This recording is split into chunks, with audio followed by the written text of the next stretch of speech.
Jadi di sini saya memiliki rasa sakit hati yang begitu sangat gitu ya Pak ya.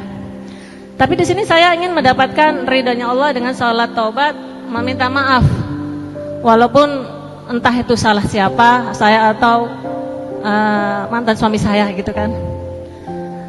Jadi bagaimana saya sholat taubat, tapi saya juga belum ridho gitu loh, belum ikhlas untuk memaafkan apa yang dilakukan mantan suami saya, seperti itu Pak.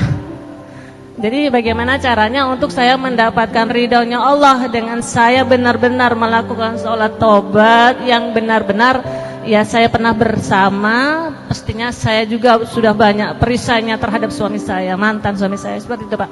Mohon penjelasannya Pak agar saya itu lebih dapat menjalankan, mempraktekkan apa yang Pak Nas praktekkan gitu. Katakan. Ya. Ketika kita sakit hati dengan orang lain, sakit hati, dendam, kecewa, gitu. Apalagi dendam kesumat, ya.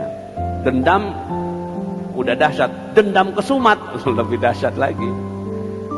Jadi memang kita harus lepas itu. Sekarang pertanyaannya adalah Ibu. Jadi yang menjadi salah satu PR dalam diri kita adalah apakah saya mau dapetin keajaiban. Kalau saya mau dapetin keajaiban, maka saya harus mengikhlaskan semua yang terjadi di masa yang lalu. Kalau kita nggak mengikhlaskan semua yang terjadi, luka batin, kekecewaan, perlakuan yang nggak bagus, coba lihat di balik semua peristiwa yang membuatnya. Memang itu kelakuan suami, tapi waktu itu ketemu sama suami, siapa yang nemuin? Allah.